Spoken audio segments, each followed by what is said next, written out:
Two boys vanish inside one of the most guarded buildings in England, and somehow nobody can say with certainty who led them to their end, when it happened, or whether they ever left those rooms alive. One was a king who never wore the crown. The other was his little brother, a child pulled from sanctuary and handed over to the very men his mother feared. Their names were Edward V and Richard of Shrewsbury, and in the summer of 1483, London swallowed them so completely that more than 5 centuries later, the silence they left behind still feels louder than any confession, and that silence starts with a funeral. When King Edward IV died in April of 1483, the air around England changed overnight. Bells rang, prayers were said, and somewhere beneath the ritual of mourning, hands started moving toward power. His eldest son, Edward, was only 12 years old enough to understand that adults were suddenly speaking in softer voices when he entered a room, old enough to know that every bow now bent in his direction, but still a child. He was in Ludlow, away from London, when the news reached him. His father was gone, the court was splintering, and the road back to the capital was already turning into a trap.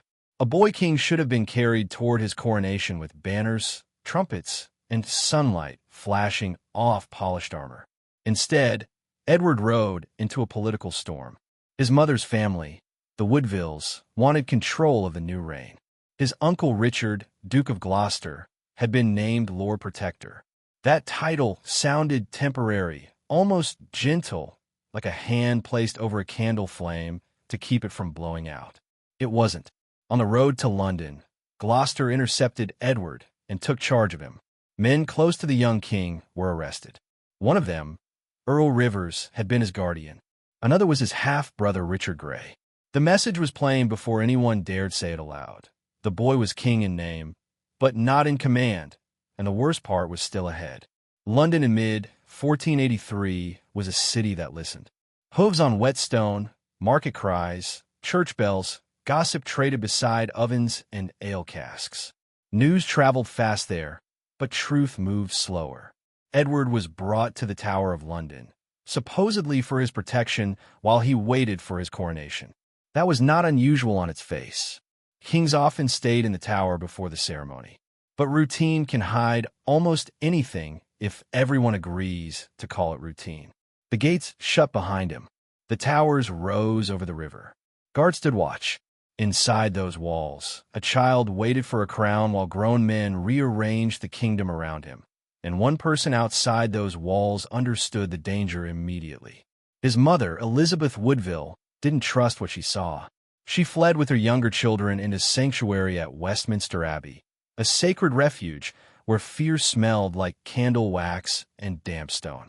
Picture her there, not as a painted queen in velvet and pearls, but as a mother counting footsteps, listening for messengers, measuring every scrap of rumor for signs of disaster. She had already lived through war. She knew how quickly protection could become captivity.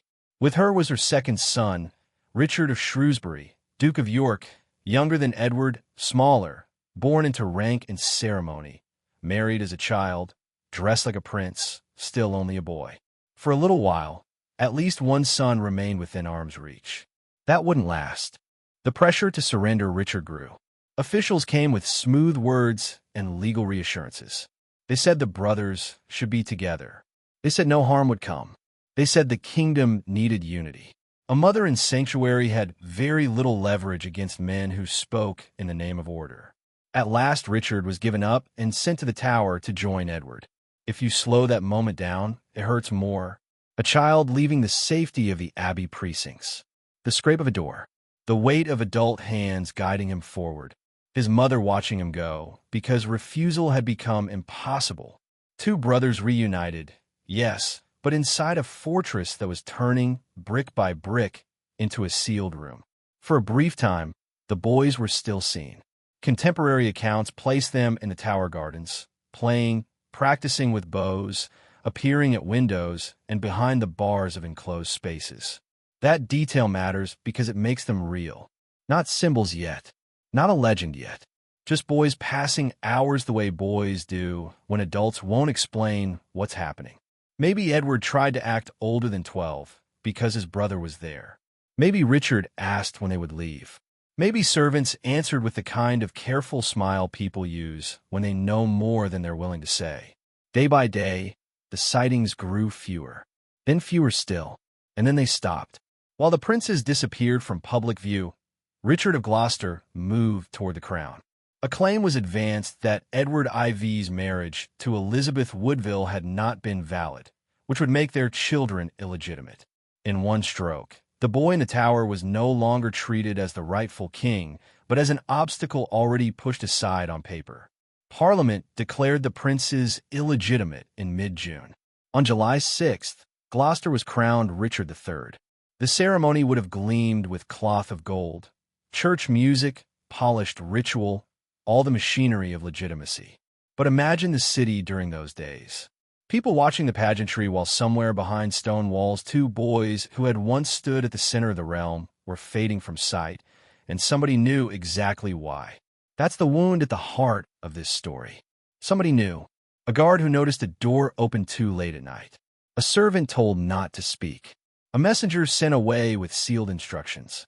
An officer who realized that after a certain evening the boys' meals came back untouched. History rarely keeps the voices of those people. It keeps signatures, proclamations, bones, rumors, and later narratives shaped by politics. So we stand in a hall of fragments, trying to hear what happened in rooms no witness ever fully illuminated. The most famous accusation points straight at Richard III. He had motive. He had access. He benefited most if the boys were gone. Yet certainty remains out of reach, and that gap is where the story tightens. Maybe Richard gave the order. Maybe he never had to say the words directly. Men in dangerous courts often understood a master's needs before hearing them spoken. Remove the boys, and the new king slept easier. Leave them alive, and every rebellion could rally around them. A living child with a better claim is a threat no crown can ignore. Later writers painted Richard as the obvious villain, a usurper whose ambition ran red. That image stuck for centuries, helped by Tudor storytelling and Shakespeare's unforgettable portrait. But storytelling is not proof. History asks harder questions. If Richard did it, when? How? By whose hands? And why does the record close its mouth at the very moment we want it to speak? Other names step forward when Richard's outline alone doesn't satisfy. Henry Stafford, Duke of Buckingham, had power, ambition, and proximity to the crisis.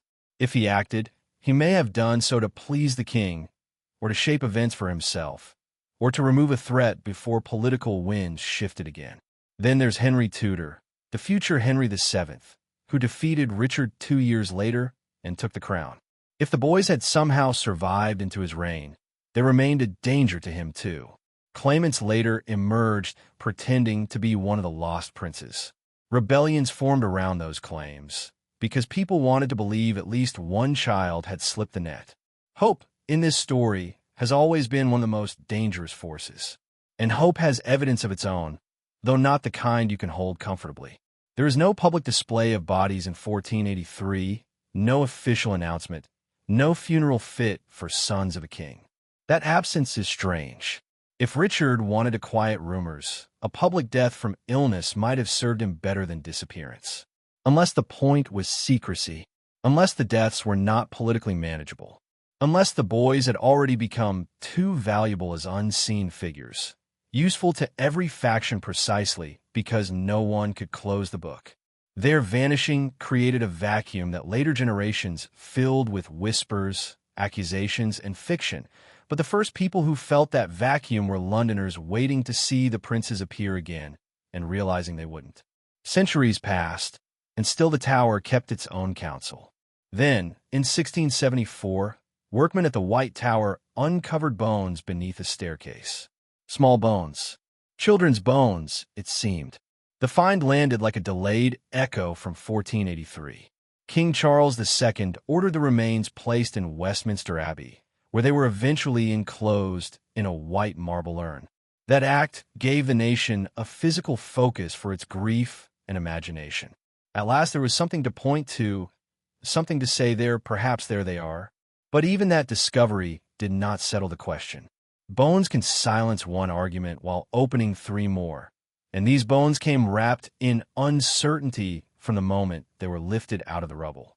In 1933, the urn was opened and the remains examined. The conclusion was cautious. The bones were human and belonged to two young children, but the evidence was incomplete. Some bones had been lost long before. The science of that era could only go so far. No final identification was possible. Modern testing might reveal more, but permission for further examination has remained a matter of debate. So the most famous physical clue in the case still rests between possibility and proof. Think about that. Even after all the wars, dynasties, reforms, and revolutions that came later, England still carries two children through history in the grammar of maybe. What makes this story endure isn't only the royal setting or the missing evidence. It's the human shape of the loss. Edward V was 12. Richard of Shrewsbury was younger. Strip away the heraldry, the Latin, the genealogies, and what remains is devastatingly simple. Two boys entered a guarded place and were never seen again. One had just lost his father. The other was taken from his mother's protection. They did not disappear in the wilderness or on a battlefield. They vanished under stone vaults, within reach of servants, soldiers, nobles, and clerks. That's why the case keeps its grip. It happened in the middle of power, where the world is supposed to be most visible, and yet the center went blank. Maybe Edward understood more than Richard did. Maybe he saw the pattern as allies disappeared and ceremony turned against him. Maybe he tried to comfort his brother, speaking with borrowed calm in rooms that grew quieter by the week. Or maybe childhood protected them for a while, letting them believe delays were only delays, that adults were sorting out formalities, that their mother would send word, that the next morning would open the doors. It's almost unbearable to picture the moment that faith broke, if it did. A locked chamber, unfamiliar footsteps after dark, a trusted face refusing to meet their eyes. History cannot show us that scene, but it keeps urging us toward it. Writers, historians, and investigators have spent generations trying to force the door open. Some reconstruct court politics and find Richard guilty beyond reasonable doubt. Some resist that conclusion and point to the thinness of direct evidence. Some chase survival theories, following pretenders and diplomatic traces across Europe. Each interpretation says as much about the era producing it as about the lost boys themselves. The Tudors needed one kind of past. Later revisionists needed another.